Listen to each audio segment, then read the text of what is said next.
जम्मू कश्मीर जब से यूटी बना है, यूटी बनने के बाद दिन ब दिन कुछ ना कुछ बदलता रहा है और बदलता इस तरीके से रहा है कि जम्मू के लोगों को उसका नुकसान हुआ है। वायदा ये किया गया था कि जम्मू कश्मीर के लोगों को यूटी बनने के बाद सुविधाएं मिलेंगी और जम्मू कश्मीर तरक्की की राह पर होगा। बहरहाल आज की खबर पर चर्चा कर लेते हैं। खबर क्या है उसे समझ लीजिए। खबर ये है कि जम्मू में प्रीपेड मीटर जो हैं वो शुरू हो जाएंगे नवंबर तक या अगले मंथ से अक्टूबर से शुरू हो जाएंगे, ऐसी चर्चा चल रही है। काम इन पर बड़ी देर पहले से शुरू हो गया था। स्मार्ट मीटर जब आए तो लोगों ने काफ़ी विरोध किया। लोगों को ये लगा कि स्मार्ट मीटर लगने की वजह से लोगों को भारी भरकम बिल आएंगे, जिस वजह से लोग परेशानी का सामना करेंगे, ऐसा लोगों को लग रहा था। लेकिन स्मार्ट मीटर लगा दिए गए, उनका विरोध हुआ, प्रदर्शन हुए, लेकिन किसी की नहीं सुनी गई और स्मार्ट मीटर लग गए। उसके बाद में स्मार्ट मीटर के बाद प्रीपेड और पोस्टपेड मीटर की चर्चा चल रही थी, लेकिन लोग समझ नहीं पाए कि आखिर ये कैसे हो सकता है।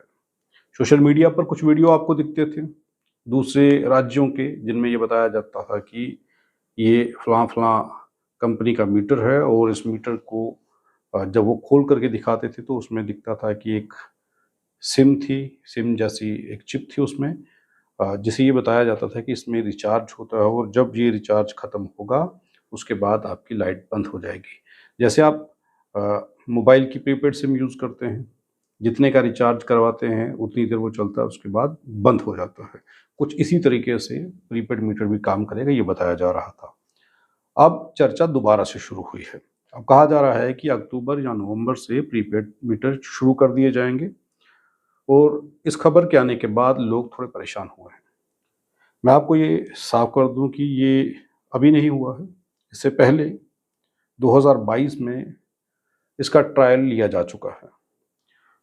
लोगों के मीटरों को प्रीपेड किया गया था और ये इसलिए बताया जा रहा है कि ये इसलिए किया गया है कि बड़े सारे लोग जो हैं वो गरीबी रेखा से नीचे हैं या गरीब हैं।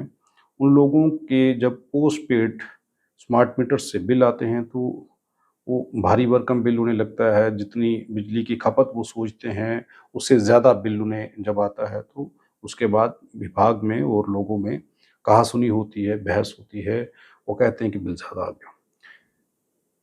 जिसकी जिस जिस वजह से ये प्रीपेड मीटर का जो है वो शुरुआत हुई कि लोगों को जितनी बिजली चाहिए होगी वो उतनी बिजली का इस्तेमाल करेंगे, इलेक्ट्रिसिटी का इस्तेमाल करेंगे और जब जितने का रिचार्ज उनका होगा वो ख़त्म होगा तो बिजली ऑटोमेटिकली कट जाएगी और ऐसा हुआ। वाक़ई में 2022-23 में ऐसा हुआ, काफ़ी सारे लोगों के साथ ये हो रहा था।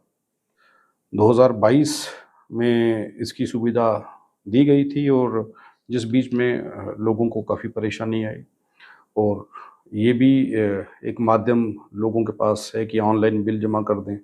अब लोग या तो बैंक में जाते हैं, लंबी-लंबी कतारों में खड़े रहते हैं, जिस वजह से बिल कई बार जमा नहीं होता है और कई बार बैंक में छुट्टी होती है, तो बिल जमा नहीं होता है, तो तब भी बिजली प्रीपेड मीटर की जब कट जाएगी तो परेशानी रहती है। तो ये बड़ी सारी चीज़ें हैं, बड़े सारे मिथ अब लोगों के दिमाग में बने हैं। मेरे ख़्याल से इतना डरने वाली ये खबर नहीं है कि जिस तरीके से डराया जा रहा है कि अब लाखों की संख्या में मीटर जो हैं उन्हें प्रीपेड कर दिया गया है, जिस वजह से लोगों को मशक्क़त का सामना करना पड़ेगा। तो ऐसा मत सोचिए। आप ये सोचिए कि मोबाइल फ़ोन आपके हाथ में है, हर व्यक्ति के हाथ में एक मोबाइल फ़ोन है। मोबाइल में अब ऐप है, उस ऐप के माध्यम से आप लोग बिल अदा कर सकते हैं या फिर गूगल पे का इस्तेमाल आप कर रहे हैं, फ़ोन पे का इस्तेमाल कर रहे हैं। ऐसे कई ऐप हैं जिनका आप इस्तेमाल कर रहे हैं। तो उनके माध्यम से भी आप इलेक्ट्रिसिटी बिल जो है वो पे कर सकते हैं। तो इतनी डरने वाली और चिंताजनक ये खबर नहीं है, लेकिन सवाल ये है कि इलेक्ट्रिसिटी का बिल या प्रीपेड या पोस्टपेड मीटर की चिंता से ज़्यादा बड़ी चिंता ये है कि क्या लोगों के पास रोज़गार है?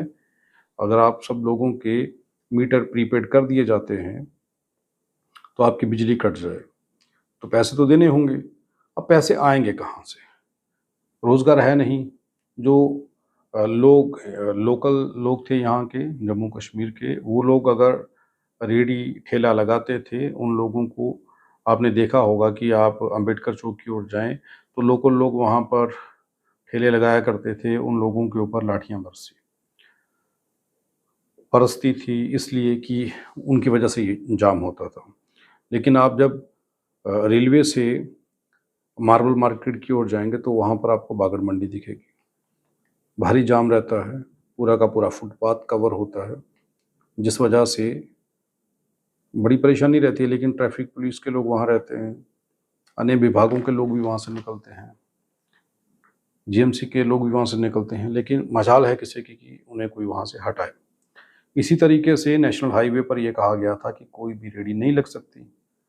आप लखनपुर से जम्मू तक, जम्मू से अखनूर तक, उससे भी आगे कहीं गांव तक अगर आप जाएं तो आप देखेंगे कि आपको हर तरफ सड़क के किनारे पर 40 से 50 ठेले दिखेंगे, जिन ठेलों पर प्रवासी लोग होंगे।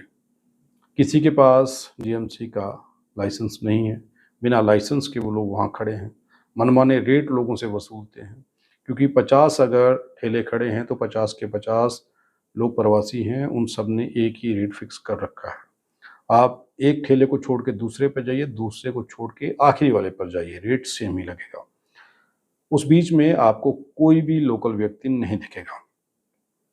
कहा जरूर गया था कि लोगों को आत्मनिर्भर होना है, ठेला लगाइए, पकोड़े बेचिए, चाय बेचिए या कुछ भी करिए, लेकिन करेंगे क्या लोग?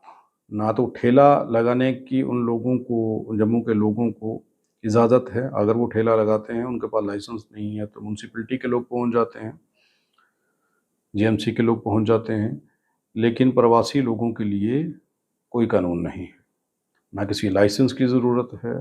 लेकिन उनके पास आप देखिए बैंक अकाउंट हैं, स्कैनर लगे हुए हैं, आप पैसा पे कर रहे हैं, मनमानी रेट वो आपसे लेते हैं। अगर आप कोई चीज़ मोल भाव उनसे करते हैं तो कोई रेट कम नहीं करेगा। आपको ये लगेगा कि मैं इसे मना कर दूंगा, अगले ठेले पर चला जाऊंगा, लेकिन वो 40 से 50 ठेले उन्हीं लोगों के होते हैं। इस तरीके से जम्मू के लोगों को लूटा जा रहा है।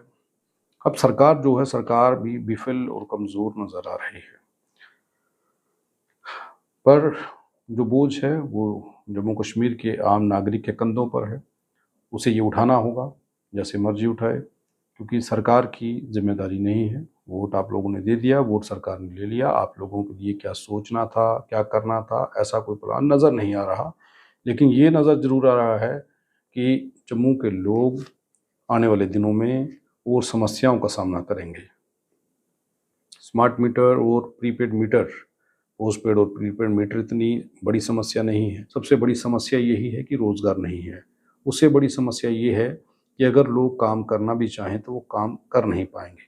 प्रवासी लोगों ने जिस तरीके से ठेले तक खुलेआम सड़कों पर लगा रखे हैं, नेशनल हाईवे पर लगा रखे हैं, और प्रशासन और शासन गहरी नींद में है, उन्हें रोकने के बजाय जम्मू कश्मीर के लोगों को काम धंधा नहीं मिल रहा और उन्हें रोका नहीं जा रहा, जिस वजह से हालात ये बन रहे हैं। बहरहाल पोस्टपेड और स्मार्ट मीटर से डरिए मत।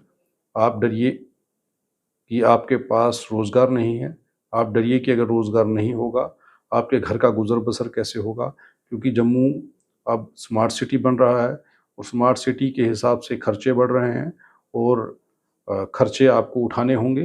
इलेक्ट्रिसिटी का बिल बढ़ कर के आए या कम आए, बिजली पूरा दिन आए या ना आए, बिल आपको मिलेगा और कई सारे टैक्स आपको भरने होंगे।